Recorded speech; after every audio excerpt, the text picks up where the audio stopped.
Good morning. My name is Rabbi Chaim Baliak. I'm pleased to welcome you to another in our series entitled Freighted Legacies. This is a program of the Progressive Jewish community that is in Poland and is supported by the American Friends for Jewish Renewal in Poland. We're very pleased today that our guest is in many ways a person who is a part of our community and is a person who is well known to many of you. But also we've never had a chance to have a sit down to meet Rabbi Mati Kirschenbaum. In a moment, I'm going to introduce him formally, but I want to ask each of you to notice on your Zoom screen that at the bottom of the screen is a symbol with a globe and the words interpretation. Please take a moment to come to that screen and press English or Polish, depending on whatever the language is that you are most comfortable in. That's the language you'll be hearing today. And because this is a program where we're encouraging Poles and Polish Jews, as well as Anglophones, people throughout the English world, to hear Rabbi Mati, who serves a congregation in Fullerton, California. That's in the famous place known as Orange County. Rabbi Mati's congregation is called Cold Tikvah. It's a very... Temple Beth Tikvah. Say again, please. Temple Beth Tikvah. Temple Beth Tikvah, excuse me.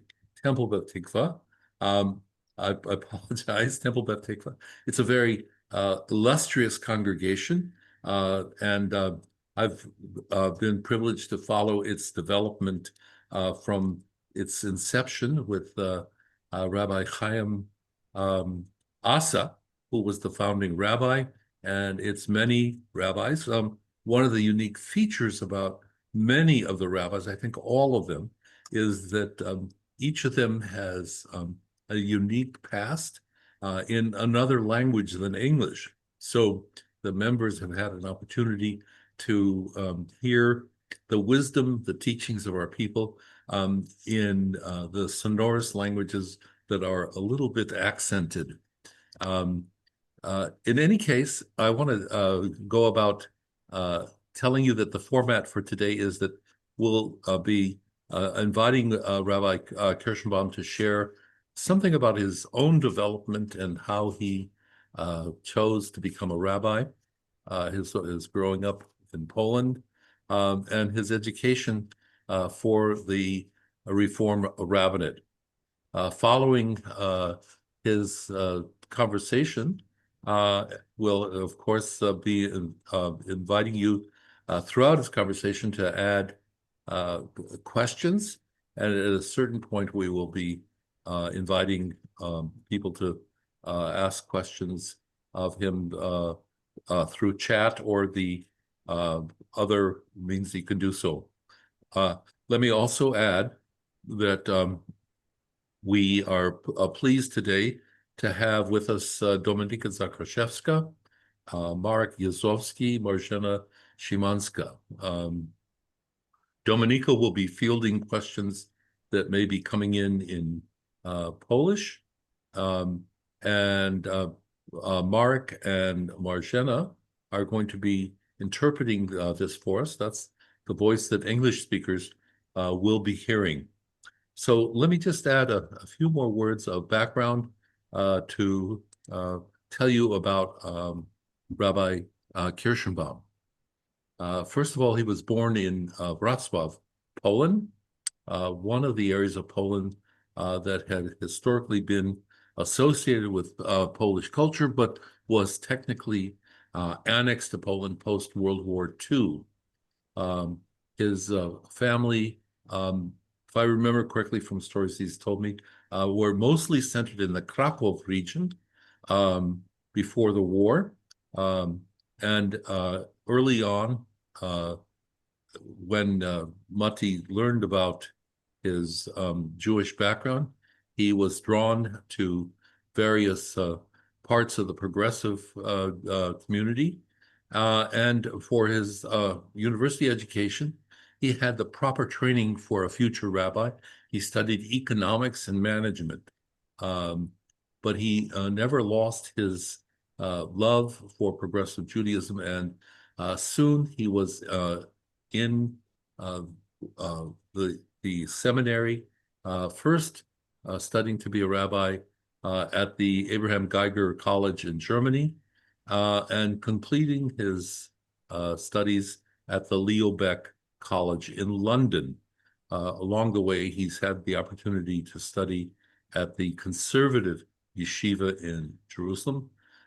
One of the things I think is very unique about people in Poland is their embrace of the potential of both the conservative movement and the progressive or reform movement to serve their needs.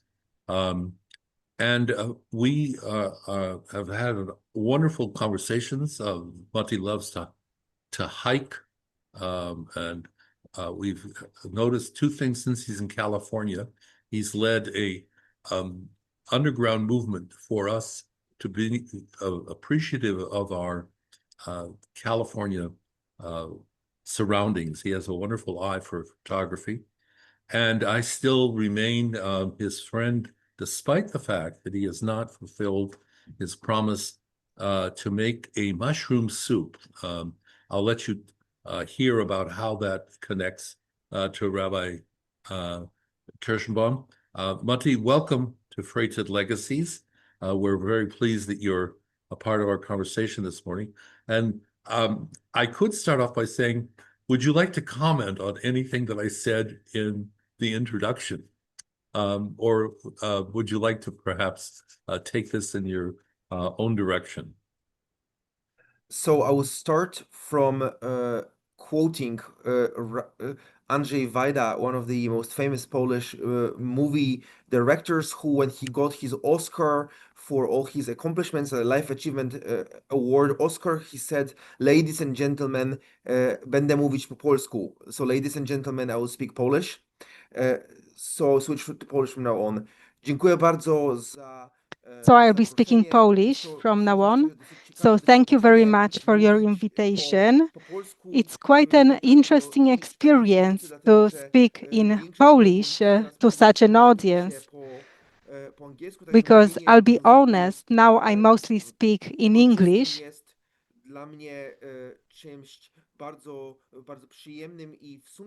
So this opportunity to speak in my mother tongue, it's something very nice and quite rare right now.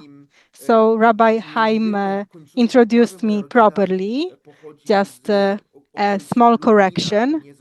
So my family comes from Lublin, not Krakow. So that was in the Russian territories, not Galicia. But other than that, he got everything right.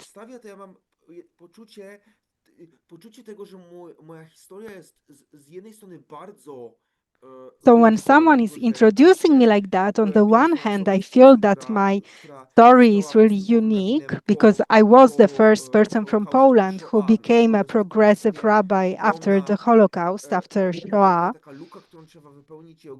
So there was this enormous gap that had to be filled, and it's a great responsibility on your shoulders. This responsibility when you become part of such a history. But on the other hand, I feel that my history and the story of how I became a rabbi, it's quite emblematic when it comes to the fate of Polish Jews or Jews from Central Eastern Europe in general. Let's take a look at the story of my family. It was not a especially affluent family. and its level of integration with the non-Jewish society was mixed. Part of my family was Polish speaking, another part spoke in Yiddish before the war. So all the language options were present. There was a different spectrum of religiosity, of piousness. So in Lublin, there was no progressive Judaism, but you had the whole range from traditional piousness to Zionism and even the Bund ideology. So you basically had the representation of all the different ideologies and approaches of the Polish Jewry before the Shoah. And another thing that is quite typical when it comes to the story of Polish Jews is that a significant majority of my family perished in the Shoah. Out of 70 people from my family, only 3 survived. So it's an unimaginable loss. Over 90% of Polish Jews died. And the same proportions apply to my own family.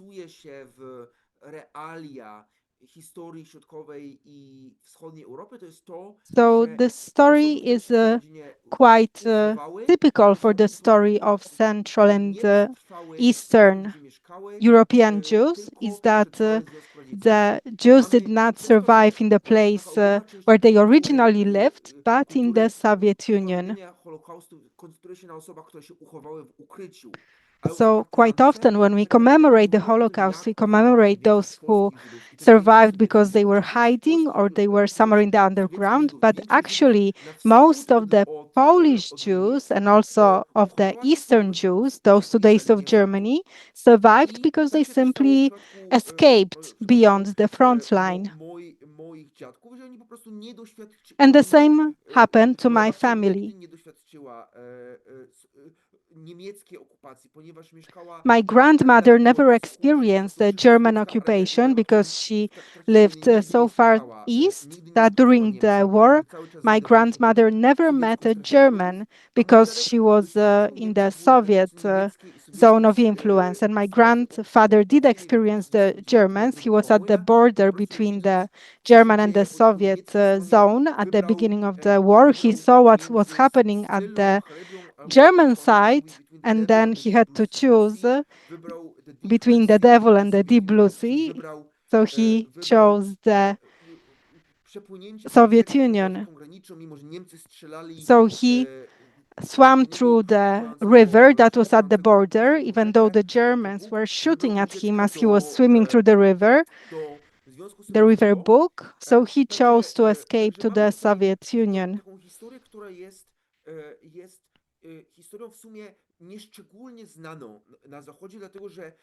And this history is not well known in the West. And why is that? Because right after the Second World War, the Cold War started, so it was difficult to give any credit to the enemy who right now was fighting with you for the leading role in the world. And especially that the Soviet Union was not bragging about saving Jews, because they would rather speak about the suffering of the Soviet citizens during the war.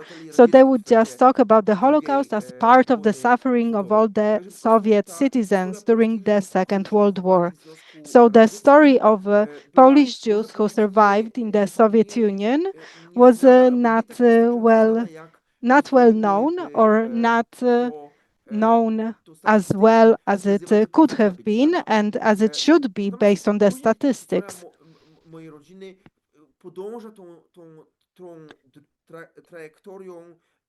And then the story of my family follows this trajectory that most of the Polish Jews experienced.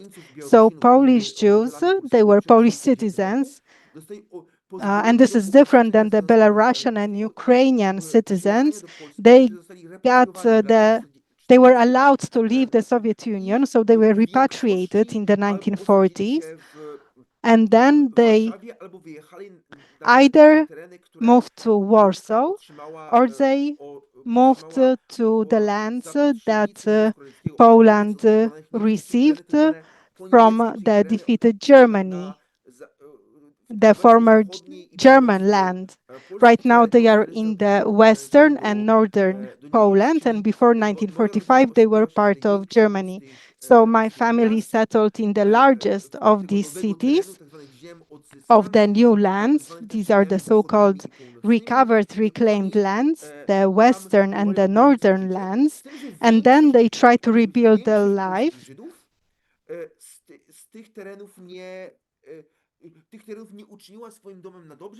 But most Polish Jews did not really build a home there for a long time. But in the 1940s, the 1950s, in two waves before Stalinism, so in 1947, 1948, and in the 1950s, they left Poland. My family did not leave for two reasons. Firstly, because my grandfather was rather weak in health, so he was afraid of starting life anew abroad. Secondly, he was well placed in his work and not part of the Communist Party, so respective waves of anti-Semitism in the Communist Party did not affect him, such as be it universities or security or enforcement.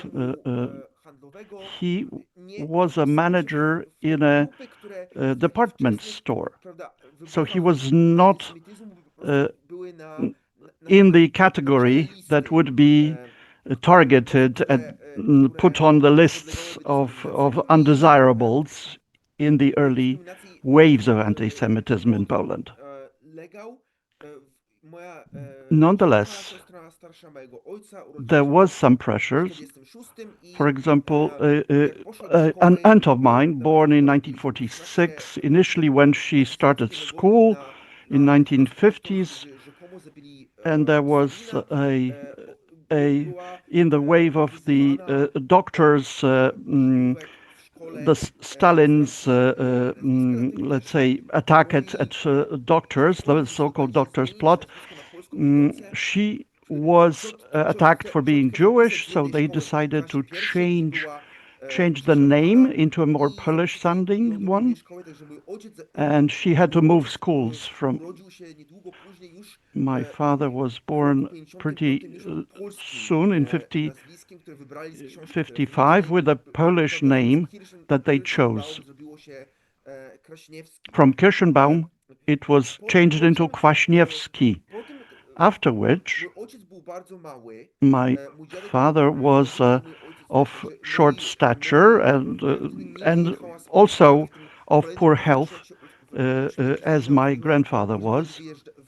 So they never left Poland when the opportunities arose in the Stalinist times.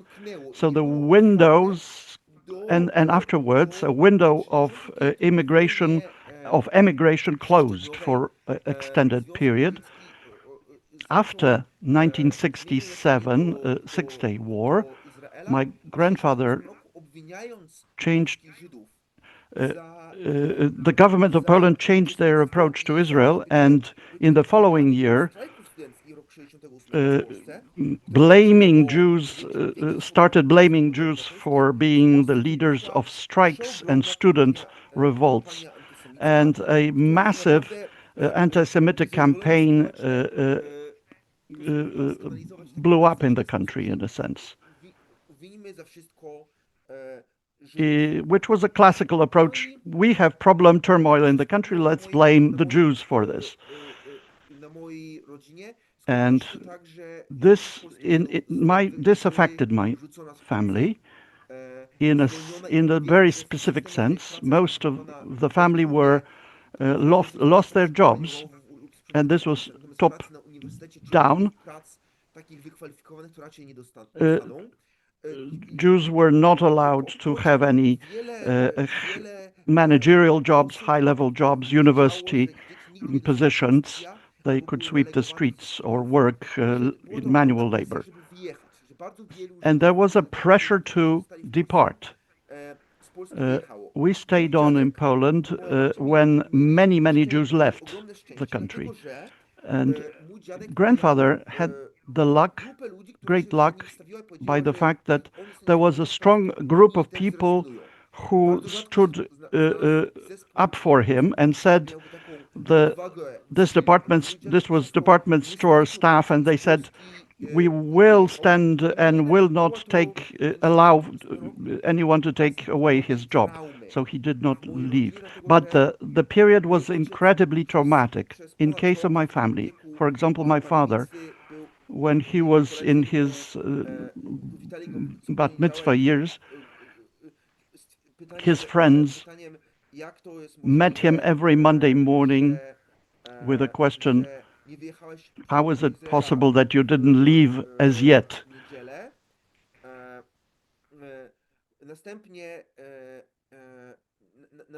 After which, or to take the example of my aunt, who wanted to participate in student revolts, she was not allowed to do so by her father, saying that we would be thrown out if she does that. So after 1968, all of the Jewish organizations, except for one organization, were closed down, were delegalized. So, except for a small group of intellectuals meeting in Warsaw,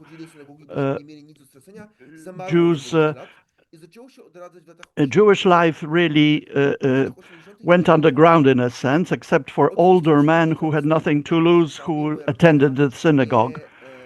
In case of my family,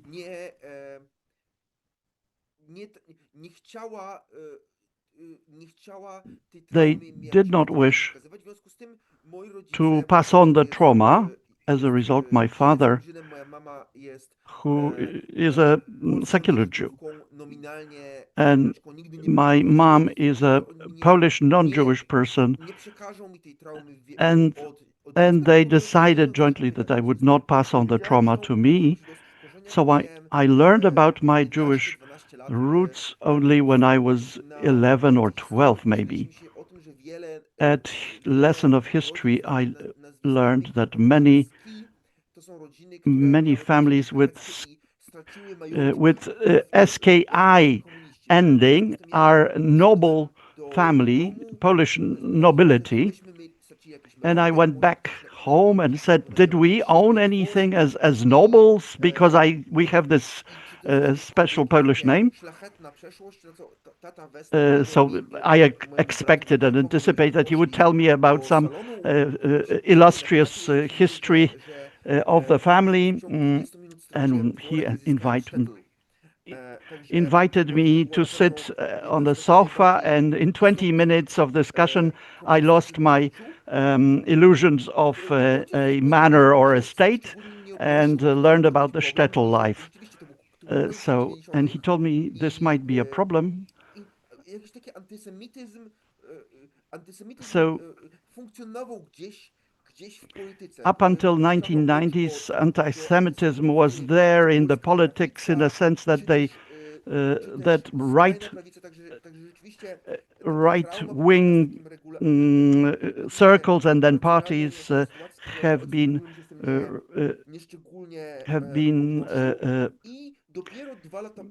mentioning that, so you wouldn't want to demonstrate your Jewishness. By the way, when we visited France on a summer holiday, outside of Poland, you felt safer in disclosing that part of my identity, and with it in the discussion with the part of the troop, so to speak, of a group that left for that trip, she told me, so am I am also Jewish. So I met people with similar experience then.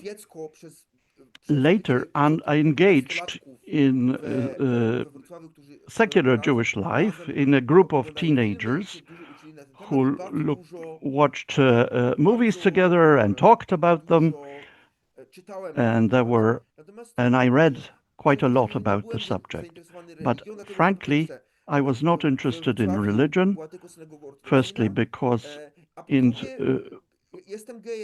Wrocław, this was not, there was only an Orthodox synagogue, plus I was a gay, and this gay person, and I felt that I would not be particularly accepted. But then I went to Warsaw to continue my studies, and I really became part of the Jewish community, became part of various Jewish student groups. At the end of my studies, when I studied economics and human resource management, and I became coordinator of a educational group preparing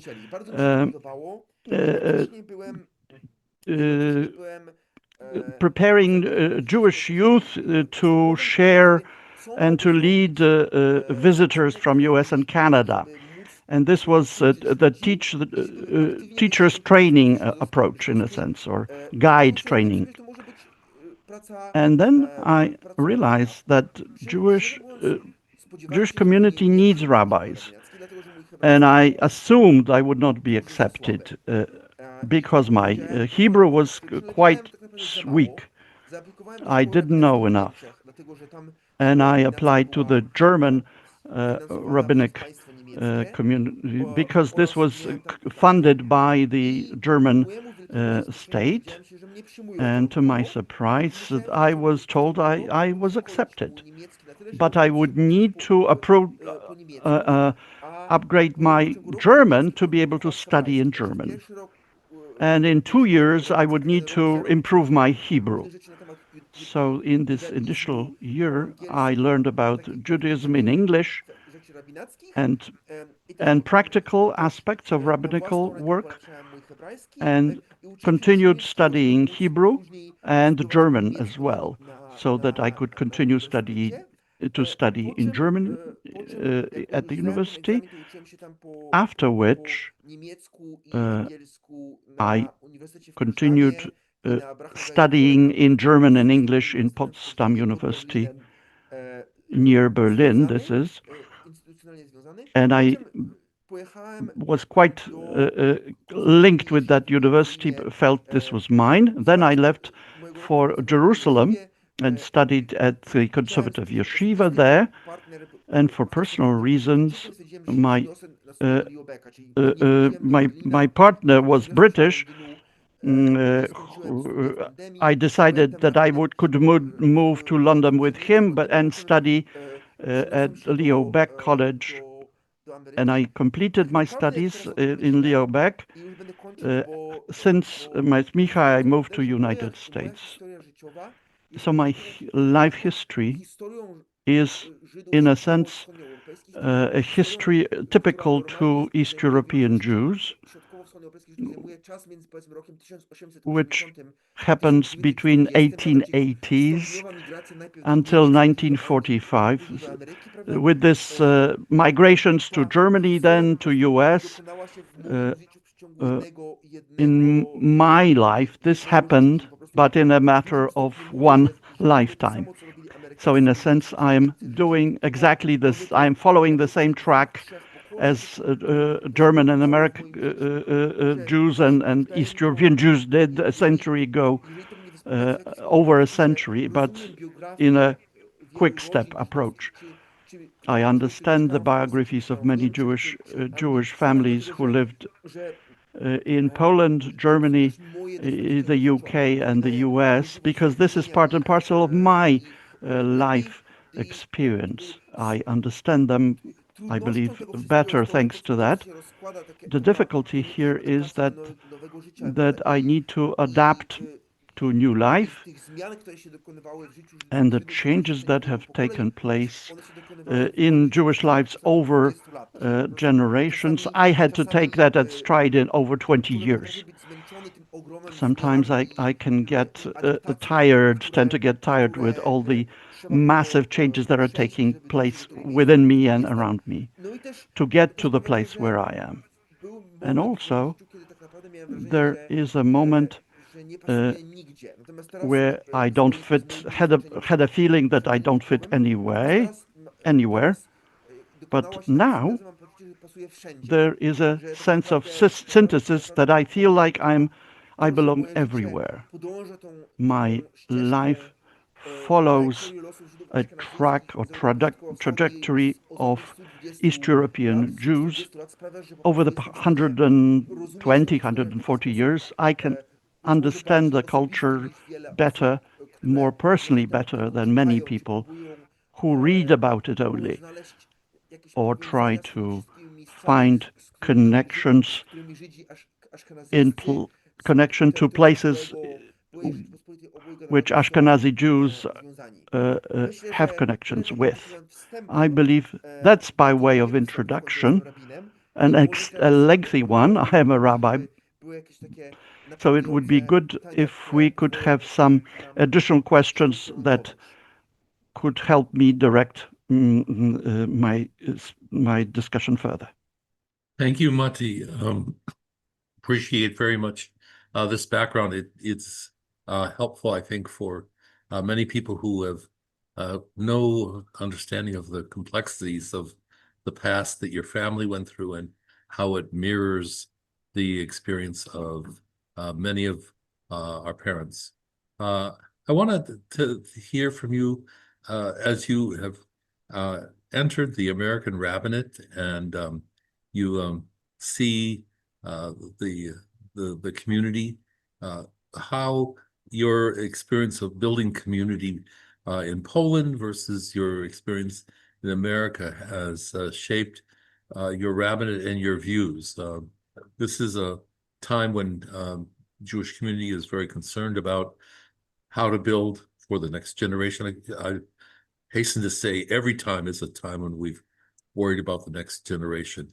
Perhaps you could share with us something of your views from the unique vantage point of how we proceed in building a Jewish life.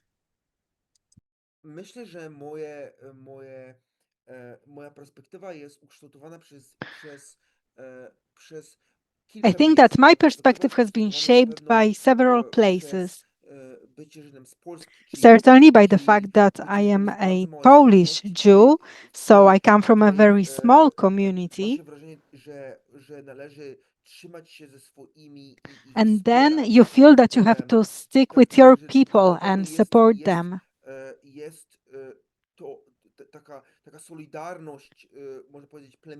So you feel this tribal solidarity. And that is important in the life of the Polish Jewry, whereas in America you have a more open society, and for a long time Jews in America felt that anti-Semitism is not really a problem. Unfortunately, that's no longer the case. So if you stick together because you feel like you're experiencing anti-Semitism, that does help build a community. But unfortunately, there is another element of this community. It is this heritage of Shoah, and that on one hand motivates Polish Jews to continue their tradition, and German also, generally Jews from continental Europe. It makes them be afraid of changes, because how can we change anything since they died? So we have to stick to what was. We have to renew the state from the year 1939. So I also had that approach, and it took me some time to understand that if we allow for Jewish life in Europe to be fossilized, to keep it in the state it was in 1939, then you're actually allowing Hitler to win, because Jewish life in Europe would be naturally evolving. We don't know in what direction, but it would be changing, just like everywhere else, if it wasn't for the Holocaust. So what's important for me, based on the experiences of being a Jew in Europe, in different places, is that you have to give yourself the right, allow yourself to draw on the heritage of the Jewish tradition from before the Holocaust, but don't allow it to be fossilized. Don't think that we are not allowed to change anything because they died. I believe they would want us to carry on the tradition in a way that is open to changes, to life, not to keep it the way it was in 1939. And as to my experiences with the Jews in the US and in England, where Jewish life was not discontinued so traumatically when it continued, then Jews, especially in the United States, were not afraid to adapt their Jewish life to the local situation. So if something makes me different from the Polish Jewry now, I would say it's the fact that I am no longer afraid to propose changes. And another thing I got from American and British experiences is that I'm not afraid to talk about social matters. In Poland, in continental Europe, Jews are so afraid of anti-Semitism that they're afraid if they speak about general topics, it may end bad for them. Whereas in the United States, Jews, especially the more affluent ones, believe they have the right to participate in the public debate as Jewish Americans, as citizens.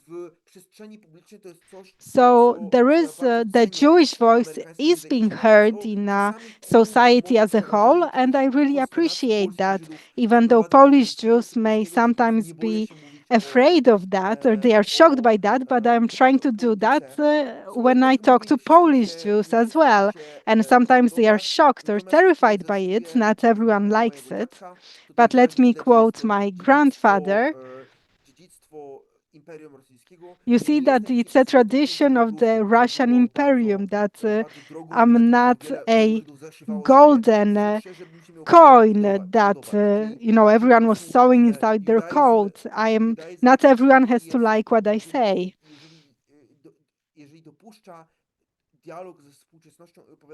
So if you allow for a dialogue with contemporary times, if you want to be part of a discussion, then you will be Judaism that will be part of controversial discussions, and you will take one view or another.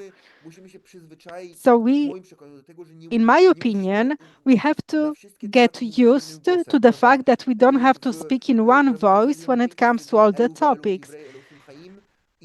As we read in the Talmud, both this and that are the words of the living God. So it's okay not to agree on everything. So I see my role as creating a space for dialogue, for a discussion, even if it forces some people to step out of their comfort zone. I surely try to step out of my own comfort zone, otherwise I wouldn't be in the place I am now. So there are always controversial issues wherever you live, but I think that certain things have a certain significant place. I want to ask you about the role of Israel in the place of Polish Jews and the role of Israel as you see it in American Jewish life.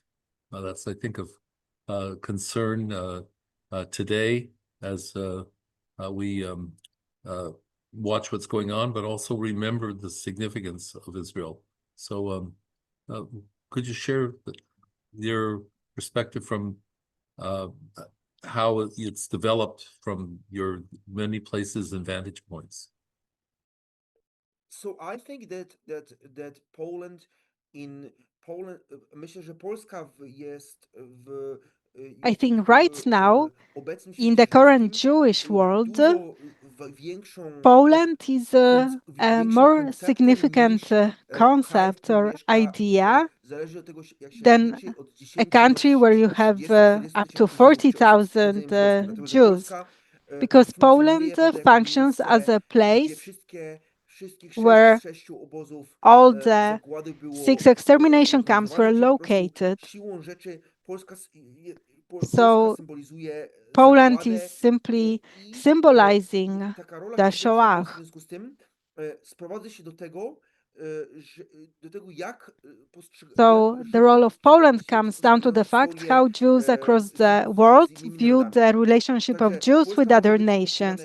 So in Poles, you can say, look, if Jews are not strong, you'll always have Auschwitz, or you can say that you had Jews, there were some problems, but Jews have lived in this country for 1,000 years, and this is the place where Ashkenazi Judaism has developed, where it flourished. So even now, Ashkenazi Jews approach Judaism in the way that it was codified by Rabbi Isserles in 16th century in Krakow. And Ashkenazi Jews are 90% of American Jews.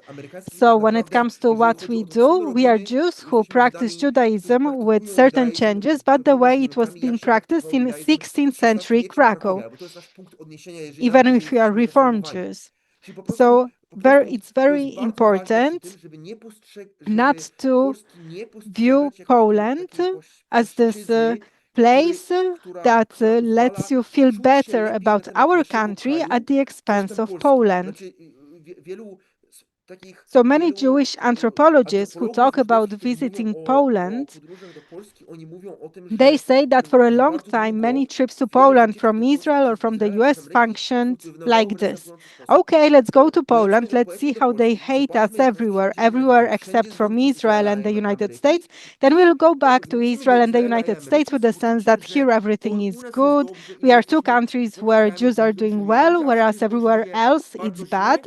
So American Jews must give money to Israel and support Israel, and Israel must be as strong as possible, because otherwise, everywhere else you have Auschwitz. And the price of this way of thinking is a devaluation of life of Jews who live outside of the United States and outside of Israel. And you're viewing their existence as something suspicious or something just temporary. That's one thing. To jest jedna rzecz, a po drugie, moim zdaniem to też in my opinion, it also allowed American and Israeli Jews to get distracted from their own internal problems of their own anti-Semitism or coexistence or the relations between Arabs and Israelis here, because it's much easier to externalize this problem. So I am and I was a really great opponent of the classical idea of the march of the living. Right now, luckily, it does involve a meeting with today's Jews living in Warsaw, but the classic concept, when you had American Jews who would come to Auschwitz and would be marching with the Israeli flag on their shoulders with young Israelites, and they were watching 6 extermination camps in 7 days, and then they would go to Israel when they would mostly spend time on the beach, then they would celebrate Yom Ha'atzmaut. Well, this tells American Jews that everywhere else besides the United States and Israel, you have Jewish death, you cannot live there, whereas American and Israeli Jewish life is without problems. Well, maybe now after October the 7th, maybe you have a more nuanced view of Jewish life, where it says that everywhere from Israel through Poland up to the United States, Jewish life can be met with acts of violence, anti-Semitism, anti-Semitism or even terror. Just like in the US, we had the attack on the synagogue in Pittsburgh, and of course, synagogue on different Jewish organizations or at university campuses. So maybe we should look at history in a more nuanced way as a source of strength, not convincing ourselves that in certain places everything will be okay, because other places are a synonym of Jewish death. As it shows the attack on the March of Jews in Colorado or at the synagogue in Pittsburgh, or the October 7 attacks, Poland can happen anywhere. So if you look at acts of violence or pogrom-like events can happen anywhere. So maybe we should talk about that in the context of a nuanced Polish history. We should talk about where Jews feel safe and what makes them feel safe. I'm going to suggest that Dominika share in Polish the two questions that are in chat in English as a way of getting Dominika's voice involved. There's a question by David Cater and another question by Judith Raphael. Dominika? Mamy pytania tylko w języku angielskim. There are only questions in English.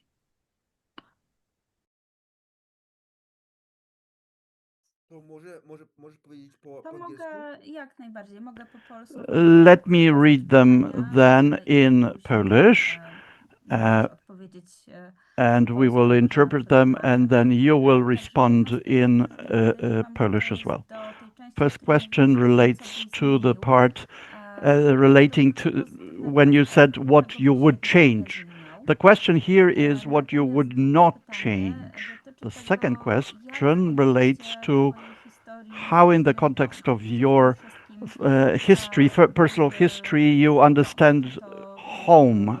Where is your home? Is it the US, the Israel, or other place or places? How would you define home for yourself? How do you define? One thing I would not change is my sense of Jewish solidarity. The fact that be it American or Polish Jews, feel a connection, I value that very highly. Without, for example, trust and hopes put of Rabbi Chaim about me, I would not finish my studies, rabbinical studies. That the fact that I received funds from American Jews to studies, American organizations helped me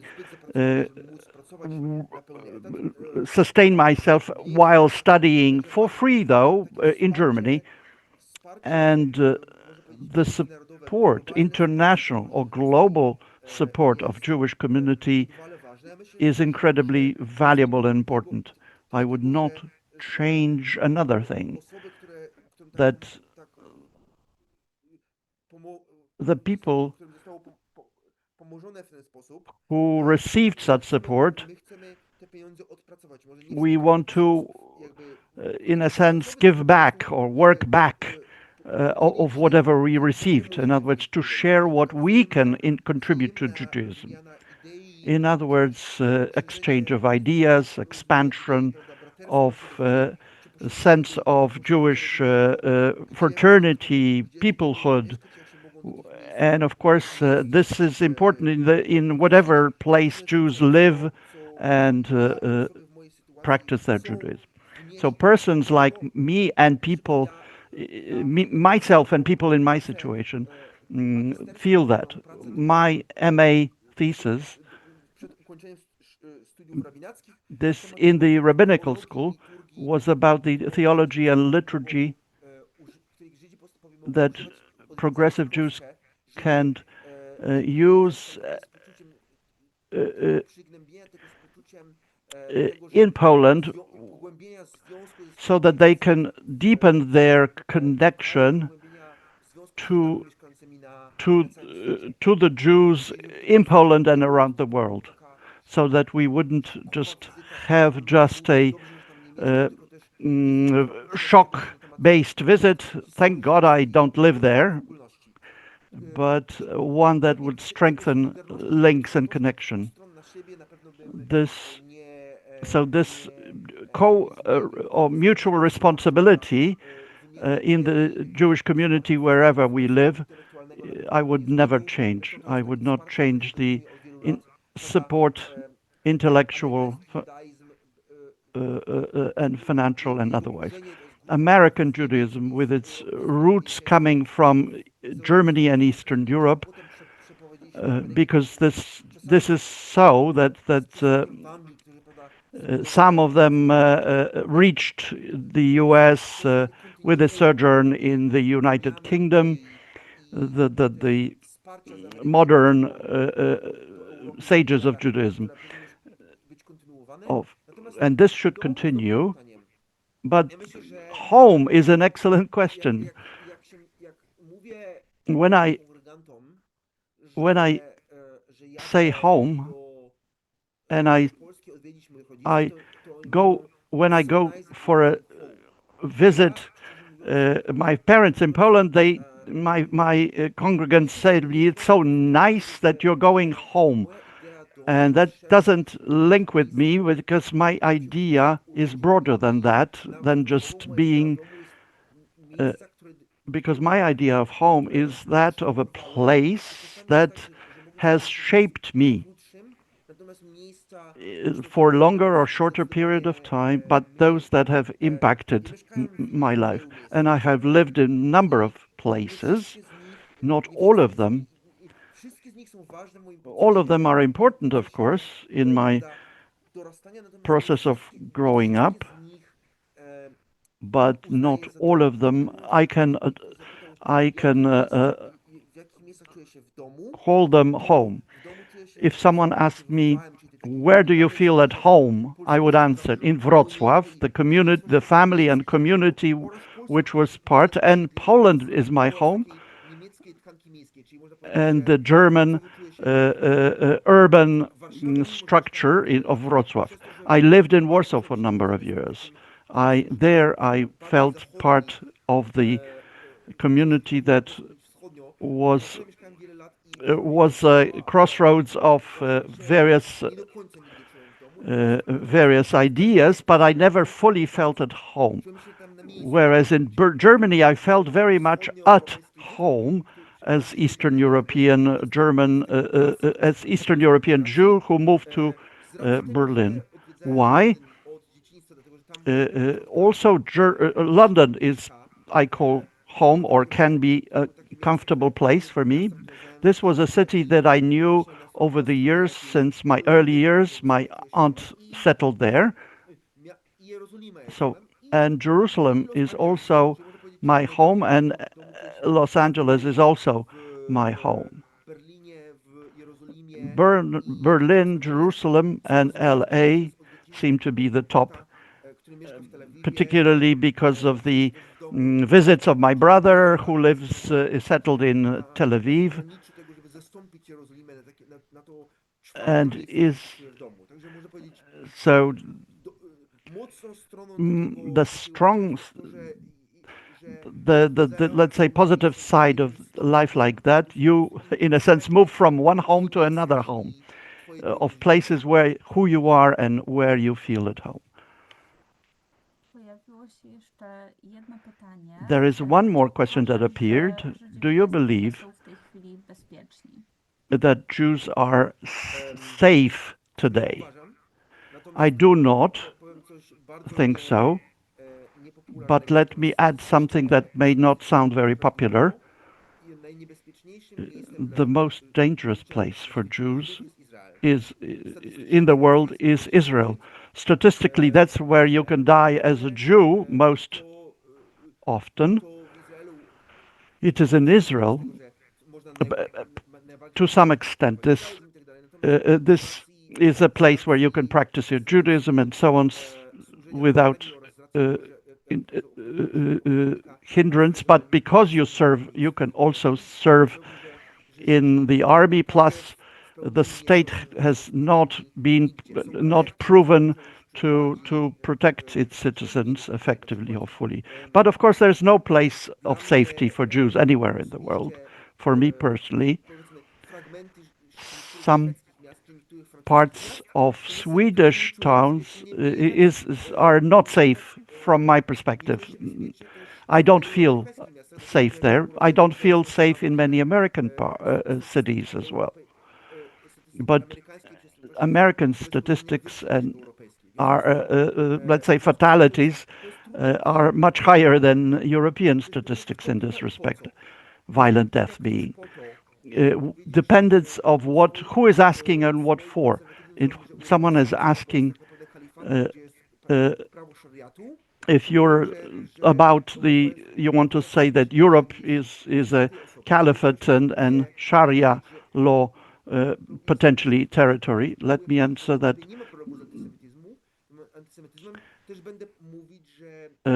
I would not agree, but someone who might say there is no problem in anti-Semitism in Europe, I would not agree.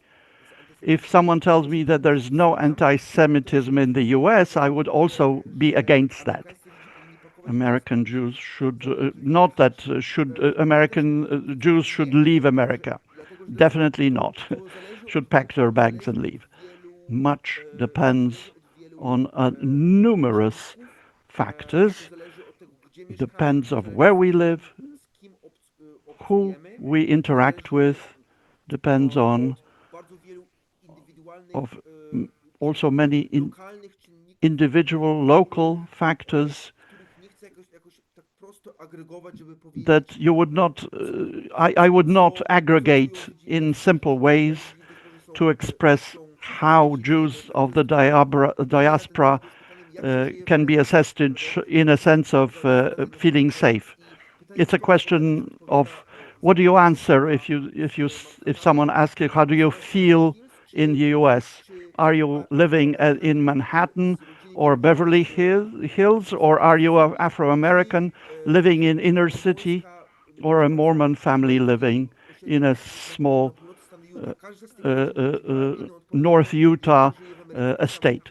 So it's not a one answer to the question of how do you live in America. The same holds true for Jews and their safety. You could say Jews are most threatened, or their lives are threatened in Israel, but elsewhere it all depends on these factors.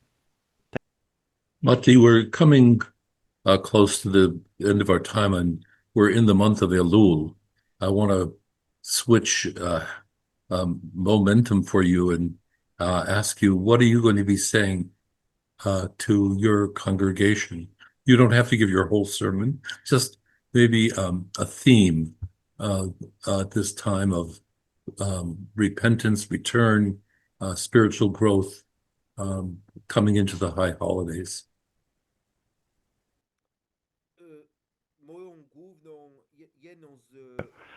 One of the messages in the course of the high holidays will be the message of standing with Israel, what that actually means. And that message is as follows. I will be telling them that standing with Israel doesn't necessarily mean acceptance of everything that Israeli government does. That's obvious, maybe not for all, but it is pretty much obvious. It's important also not to assume that standing with Israel needs to mean automatic acceptance of Palestinian narrative or anti-Palestinian narratives that they have or do not have right to a state. Negation of facts and negation of the fact that the land is a land that has been occupied or lived in by two nations, in spite of Israeli propaganda to the contrary. It will not convince everything, but we will lose the younger generation of Jews if we do not accept that fact for support of Israel, because they have grown in the times of when the school of new Israeli historians who are providing us with more nuanced history. And we understand that history of Israel was not history of purely Jews who were defending and the Palestinians who attacked, but it was a battle over the land. And one of those who lost have the right to narrative of victimhood or hurts, being hurt. They do not have the right to narrative of throwing Jews into the sea, but of claims to living there and deciding about the land as well. Well, Mati, we have just concluded what I hope is the first of many conversations with you. I have enjoyed our friendship, and without being patronizing at all, every conversation that I've had with you has been discovering the enormous complexity and layers of how you have become a Jewish leader in our American Jewish community, and I would dare say in our World Union for Progressive Judaism. The perspective you bring is so important. I want to thank you for spending this time with us. Shortly, we'll have this video up for everyone to see in its English version and in its Polish version. We want to just say that at this point, we want to wish everyone a happy and a healthy new year, which will be celebrated in Poland, in 3 places in the Progressive Jewish community, 4 places in the Progressive Jewish community. We also want to acknowledge that we are going to have our next Freighted Legacy program with a wonderful story of people who are children of survivors, entitled Sons of Survivors, by the editor of Reform Judaism for many years, Aaron Hurt Mannheimer. And the person who he's in dialogue with is another son of survivors, Marty Yura, and their book is entitled Sons of Survivors. It was just released, and we're very excited to be sharing that with the community of people throughout the world as this book has just been released. We're going to hear from Dr. Joanna Michlitz in November, and indeed in the next several weeks we'll be publishing the rather wonderful series of Freighted Legacy programs. I want to remind people that this program is something that is a cooperative effort across seas, and we of course ask that you support not only our Friends of Jewish Renewal activities, but specifically these programs. We are always astonished at the number of people who watch these programs after they've happened. We usually have 500-600 people as a result of people having watched the programs. I want to welcome all of you to support Friends of Jewish Renewal in Poland. And I want to thank Mati once again and wish everyone a Shana Tova. May we have a sweet year in the future. And in Polish, po polsku, dobrego, słodkiego roku pełnego błogosławieństw. Thank you very much. Thank you. Bye-bye.